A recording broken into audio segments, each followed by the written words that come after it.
In example 2, we take the exact same function that we just analyzed in example 1, and we're going to look at it graphically. We're going to see if we can sketch a graph based on our analysis, and then verify what we're seeing in terms of a sign chart for f prime of x and then for f double prime of x. Okay, so let's take a look at f prime first. Let's go ahead and lay out our critical values, which were for f prime, -1 and +1. So we have -1 and we have +1. And let's go ahead and label those on our graph. So our function f of x is a cubic function, and we know from what we just did that it is increasing to the left of -1, decreasing to the right of -1. That means that -1 is a maximum value. We know that it is concave down to the left of 0. So let's see if we can sketch this. So here's my maximum at -1. It's increasing to the left of -1, then it's decreasing, and it is concave down. Now likewise, I also have a minimum value located at +1. To the left it's decreasing, then it's increasing, and to the right of 0 it's concave up. So put a minimum value here, and we can sketch our decreasing function that reaches a minimum and is now increasing. And so we know that at this point right here, we have a horizontal slope. In other words, f prime of x is equal to 0.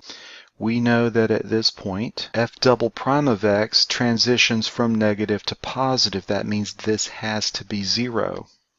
So at this point, f double prime of x is equal to 0, and we have a point of inflection. So let's think about what this means in terms of f prime of x and f of x. So f prime of x, my values are positive to the left of -1. They are negative between -1 and +1. So to the left of -1, my slopes, that's what f prime of x is, my slopes are positive. And then from -1 to +1, my slopes are negative. They're decreasing. And then to the right of +1, my slopes are increasing. Again, they're positive. So what does this mean for my original function? Increasing, decreasing, increasing. Now let's take a look at our second derivative and concavity. So here we have, let's lay out our same critical values for f prime of x. That's where f prime of x is 0. So -1 and +1, the critical values for my f prime of x, that's where f prime of x crosses the x-axis. Those are my x-intercepts. Now remember that x is positive to the left of -1, positive to the right of +1, and it's negative in between. This is a quadratic. The lead coefficient is positive. It opens up. So here's a graph of our first derivative. So look what's going on here. We have f prime of x equal to 0. It's an x-intercept. F prime of x is equal to 0.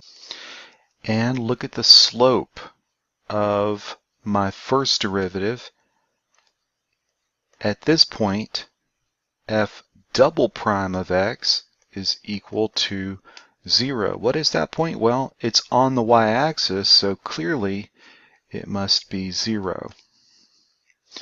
To the left, f double prime, the slope of my parabola is negative. To the right of 0, the slope of my parabola is positive. What does that mean for my concavity for the original function, f of x? Well, it means that it is concave down on the left side and concave up on the right side.